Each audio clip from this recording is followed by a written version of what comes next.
সময় থাকতে থাকতেই প্রত্যেকটা মেয়েকে তার পায়ের তলার মাটিটা শক্ত করে রাখতে হয়, তা না হলে ছোট থেকে বড় যে কোনো শখের জন্য কারো না কারো উপর নির্ভর হয়ে থাকতে হয়। তো চলো আজকের ভিডিওটা এখান থেকে স্টার্ট করছি। আশা করছি আজকের ভিডিওটাও তোমাদের প্রত্যেকের খুবই ভালো লাগবে। তো hello everyone, good morning, welcome back to my channel. আশা করছি সকলেই খুব ভালো আছো। আর ব্লগের শুরুতে বড়দের চরণে প্রণাম, ছোটদেরকে আমার অনেক অনেক ভালোবাসা। এই যে দেখতেই পাচ্ছ, সকালেই কিন্তু ফুল তোলা থেকে আমি ব্লগটাকে স্টার্ট করেছি। আর আজকে হচ্ছে মঙ্গলবার, আর মঙ্গলবার কিন্তু আমার ছেলের কম্পিউটার থাকে। তো এইদিকে কিন্তু কম্পিউটারে দিয়ে চলে এসেছি আর সবজি বাজারটাও করে নিয়ে চলে এসেছি। কি বলো তো বন্ধুরা, রাত্রিবেলায় তো মা এসেছিল, তো ঝাড়টা কিন্তু যখন মা আসে তখন সকালে ওই একটা হেল্প হয়ে যায় যে ঝাড়টা কিন্তু দিয়ে দেয়। আর কি বলতো, আমার এদিকে কিন্তু স্কুলের তাড়া থাকে, আর আমার যদি দেখা হয় যে ঝাড়টা হয়ে গেছে তাহলে কিন্তু অনেকটাই চাপ কমে যায়। আসলে ঘরের ভিতরে বাইরে সমস্ত কিছু ঝাড় দিতে দিতে আমার কিন্তু 1 ঘন্টা টাইম লাগে, আর ওই 1 ঘন্টা কিন্তু আমাদের মেয়েদের কাছে অনেকটাই কাজের। আসলে কি বলতো, সময়ের দাম কিন্তু যখন সময় মতো দেওয়া যায় তখনই কিন্তু তার মূল্য থাকে, তাছাড়া কিন্তু মূল্য থাকেই না বলতে গেলে। আর সময় থাকতে থাকতে প্রত্যেকটা মেয়েকেই কিন্তু তার পায়ের তলার মাটিটা অতি অবশ্যই শক্ত করে রাখতে হয়। এই যে দেখো, সময় পেরিয়ে গেলে কিন্তু আমার ছেলের জন্য স্কুলে রান্নাও করতে পারবো না। তার সঙ্গে কি বলতো, সময়ের সঙ্গে কিন্তু তাল না মিলিয়ে চললে জীবনে কিন্তু অনেক কিছু করাও যায় না। আর প্রত্যেকটা মেয়েকেই কিন্তু দেখো, বিবাহিত জীবনের পর সংসার তো সামলাতেই হয়। তবে হ্যাঁ, সংসার জীবনের আগে যদি কিছুটা করা যায় নিজের জন্য তাহলে কিন্তু খুবই ভালো হয়। আসলে কি বলতো, আমরা যে মেয়েরা স্বামীর কাছে বাবার কাছে পাই না এমন নয়, সমস্ত মেয়েরাই আশা করছি 99% মেয়েরা হয়তো পেয়ে থাকে। আর হয়তো 1% মেয়েরা এমনও থাকে যাদের কিন্তু কপাল অনেকটাই খারাপ। আর সেই সমস্ত কপাল খারাপ মেয়েদের জন্যই কিন্তু এই জিনিসটা বলা যে দেখো, আমরা কিন্তু কিছু না কিছু যদি করতে পারি বিয়ের আগে, অতি অবশ্যই এটা করাটা খুবই দরকার। আর এই যে আমি যে আজকে বকবক করছি, সত্যি কথা বলতে আমি নিজেও জীবনে কিছু প্রতিষ্ঠিত হতে পারিনি। আমার যে বান্ধবীরা আছে অনেকেই অনেক রকমভাবেই নিজেকে প্রতিষ্ঠিত করে ফেলেছে। আর আমি কিন্তু সাংসারিক জীবনে যেহেতু ঢুকে পড়েছি, সেহেতু সংসার সামলানো আর ছেলে সামলানোটাকেই নিজের ডিউটি বলে এই মুহূর্তে মনে করি। তবে কি বলতো, এই যে এটা ডিউটিটা পালন করছি, এটাতে কিন্তু আমি যে একেবারে অখুশি তাও নয়, একেবারে খুশি বলেই কিন্তু তোমাদের সাথে এই কথাটা আমি খুশি মনে শেয়ার করতে পারছি। দায়িত্ব আর চাপটা যদিও বা কাজের অনেকটাই বেশি, তবুও কিন্তু নিজেকে খুশি রাখি এই যে কাজের মধ্য দিয়েই। আর সমস্ত মেয়েদের মতোই কিন্তু আমিও দেখো নিজেকে মোটিভেট করি সব সময়। আর প্রত্যেকটা মেয়েকে কিন্তু মোটিভেট হওয়াও দরকার সংসারে কাজের মধ্য দিয়ে। তবে হ্যাঁ, সংসার জীবনে তো প্রত্যেককেই প্রবেশ করতে হয়, কিন্তু তার আগে যদি কিছু না কিছু করা যায় তার মতো কিন্তু আর ভালো জিনিস আর হয় না। সত্যি কথা বলতে, এই যে বাবার কাছে হোক বা স্বামীর কাছে হোক হাত পাততে হয়, এটা বড় কথা নয়।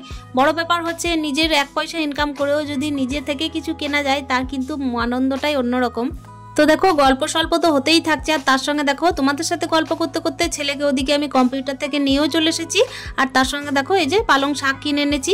এখন এই যে শীতের পালং শাক, এটা হচ্ছে আমার দ্বিতীয় দিনের খাওয়া। আসলে কি বলতো, কিনে খাওয়াটা প্রথম একেবারে হয়নি। এখনও তো পালং শাকের অনেকটাই দাম, আর এর মধ্যে কিন্তু টেস্টটাও খুবই বেশি। তো এই মুহূর্তেই কিন্তু শাকটা অতি অবশ্যই ভালো লাগে প্রত্যেকের নিশ্চয়ই, আর আমারও তাই। এই যে পালং শাক সমস্ত রকমের সবজি মিশিয়ে যদি করা হয় না, তো এই টাইমে কিন্তু ডাল আলু সিদ্ধ পালং শাক দিয়েই কিন্তু মোটামুটি খাওয়া যায়। আর কি বলতো, সকাল টাইমে যেহেতু আমার ছেলের তাড়া থাকে স্কুলে, সেহেতু কিন্তু ও মাছ খায় না বলে মাছটা করাও হয় না। ওই যতটুকু করা হয় ততটুকু হচ্ছে নিজের জন্যই। আর সকাল টাইমে যদি ও মাছটা না খায় তাহলে আমি কি করে আর মাছে হাত দিই বলো। ফ্রিজের মধ্যে মাছ রাখা থাকলেও কিন্তু মাছের আর কি পদটা প্রত্যেক দিন এই যে ছেলেকে স্কুল পাঠানোর সময় হয়ে ওঠে না। তবে হ্যাঁ, ছুটির দিনগুলোতে আমার সুবিধা হয়, রয়েছে আসলে রান্নাটা হয় বলে। কিন্তু আজকে দেখো ছেলেকে স্কুল পাঠাবো, আর তাড়াতাড়ি স্কুল আজকে ছুটিও হয়ে যাবে যদিও বা। তো একটা ঝামেলা আজকে নেই, যেটা হচ্ছে আমাকে টিফিনটা বানিয়ে দিতে হবে না। ওই ফ্রিজের মধ্যে কিছু ফল আছে, তো ওই ফলই কেটে দেবো। যে টাইমে আমি ভয়েসটা দিচ্ছি সেই টাইমে বলে রাখি, ফলটা যদিও বা পাঠিয়েছিলাম কিন্তু ফলটা খাইনি। ফল খাওয়াতে যেন আমার ছেলের দিনের পর দিন একটুখানি দেখছি বায়না বাড়ছে, মানে বায়না বাড়ছে বলতে বাহানা বাড়ছে যে খাবো না ভাব আর কি। তো চলো, তোমাদের সাথে গল্প করতে করতে আমার সবজিটাও কাটা হয়ে গেল। আর এই যে সবজি টবজি কেটেই কিন্তু রান্নাটা বসিয়ে দেবো। প্রত্যেক দিন কিন্তু আমার ছেলে একটা পদ যেটা খেতে ভালোবাসে সেটা হচ্ছে সয়াবিন, আর দ্বিতীয়ত হচ্ছে ডিম। তো এই দুটো কিন্তু আমাকে করে দিতে হয়। আসলে কি বলতো, প্রত্যেকদিন স্কুল যাওয়ার সময় ওই যে একটা ডিমের আর কি ভুজিয়া কিংবা হচ্ছে পোচ, এই দুটোর মধ্যে একটা আমি করে দিই লাস্ট মুহূর্তে যদিও বা ওটা। আর তারপর তো সবজি সমস্ত রকমের দেওয়ার চেষ্টা করি, আর প্রত্যেক দিন একটুখানি পাল্টে পাল্টে সবজি দেওয়ার চেষ্টা করি। আসলে কি বলতো, যেহেতু একা থাকি সেহেতু কিন্তু ছেলে যদি চলে যায় তারপরে আমি যে অন্যরকম আরও কোনো সবজি বানিয়ে খাবো সেই রকমের কিন্তু কোনো মানসিকতা আমার মধ্যে আর কাজই করে না। তো দেখো তোমাদের সাথে গল্প করতে করতে ওই যে আমার শাকগুলোও ধোয়া হয়ে গেল, তারপর কিন্তু এদিকে ভাতটাও বসিয়ে দিয়েছিলাম। গল্প গুজব, আড্ডা, রান্না বান্না, সংসার সামলানো সমস্ত কিছুর পরও কিন্তু প্রত্যেকটা মেয়ের একটা নিজস্ব শখ থাকে। আসলে কি বলতো, মেয়ে বলে নয়, প্রত্যেকটা মানুষেরই আশা করছি নিজস্ব একটা শখ থাকেই থাকে। আর প্রত্যেকটা মানুষের কিন্তু শুধুমাত্র শখ না, প্রত্যেকটা মানুষের কিন্তু নিজস্ব একটা ইচ্ছাও থাকে, নিশ্চয়ই কোনো একটা সুপ্ত বাসনা তো থাকেই যে আমি যদি 1 পয়সা ইনকাম করতে পারতাম তাহলে হয়তো খুব ভালো হতো। আমার মনে হয় আমার যে শুধুমাত্র হয় তা না, তবে কি বলতো এই ক্ষেত্রে বলে রাখি, আমার যে কোনো রকমের জীবনের শখ পূরণ হয় না তা না। আসলে আমি এমনই একটা মানুষকে পেয়েছি যার দ্বারা কিন্তু আমি জীবনের সমস্ত রকমের শখ আহ্লাদ সমস্ত কিছুই পূরণ করতে পারি, নিজের মতো করে বাঁচতে পারি, নিজের মতো করে যেখানে খুশি সেখানে ভালোভাবে থাকতে পারি, এটাই হচ্ছে ব্যাপার। কিন্তু কি বলতো, তবুও যেন কোথাও একটা মনে হয় যে মেয়ে হয়ে যদিও বা 1 পয়সা ইনকাম করতাম তাহলে হয়তো কারোর জন্য কিছু করতে পারতাম। আমারও তো ইচ্ছা করে নিজের পয়সায় কাউকে হয়তো কিছু কিনে দিতাম, কিংবা হচ্ছে কারো শখের হয়তো মূল্য দিতে পারতাম আমার দ্বারা, আমার ইনকামের দ্বারা। তো সেটা হয়তো আজ গিয়ে সম্ভব হয়নি, তবে কি বলতো এই শখটা কিন্তু মনের মধ্যে যে নেই তাও না। তো দেখো তোমাদের সাথে গল্প করতে করতে এদিকে কিন্তু আমার রান্না হয়ে গেল। এই যে কুমড়ো কেটেছিলাম, কুমড়ো দিয়ে কিন্তু আমি সয়াবিনের তরকারি করেছিলাম। তো তারপর একেবারে চলে এসেছি দেখো নার্সারি। আর একেবারে ছোট্ট থেকেই না আমার এত পরিমাণ ফুল গাছের শখ যে আমি যখন ছোট্টবেলায় টিউশন পড়াতাম, আর কি ছোট্টবেলায় তো না, যখন আর কি ক্লাস 10-এ পড়াতাম তো তখন থেকেই আমি টিউশন ধরেছিলাম। তো সেই টাইম থেকে আমি যা টিউশনের আর কি ফিস পেতাম সেই ফিস দিয়ে কিন্তু আমি যতটা পরিমাণ গাছ হতো সেই গাছ কিনে নিতাম। আর কি বলতো, তারপর আমি বিয়ের পর সেলাইয়ের কাজও করেছি, তো সেই হিসাবে কিন্তু গাছের আমার এতটাই পরিমাণ ঝোঁক ছিল যে সেগুলো কিন্তু আমার একেবারে এই যে ছোট ছোট ইনকামের দ্বারা পূরণ হয়েও যেত। তবে ওই যে মাঝপথে আমার একটা দুর্ঘটনা ঘটে, তো সেই কারণে কিন্তু আমি সেলাইটাও ছেড়ে দিই। তো দেখো এরপর কিন্তু যে সমস্ত শখগুলোকে আমি পূরণ করি সেই সমস্ত শখের জন্য কিন্তু আমাকে কারো না কারো কাছে হাত পাততেই হয়। সংসার জীবনে তো কারো না কারো ওপর মেয়েরা নির্ভর হয়েই থাকে, তাই না বলো? কখনো হয়তো বিয়ের আগে নিজের বাবার ওপর, আবার হচ্ছে কখনো বিয়ের পর স্বামীর ওপর।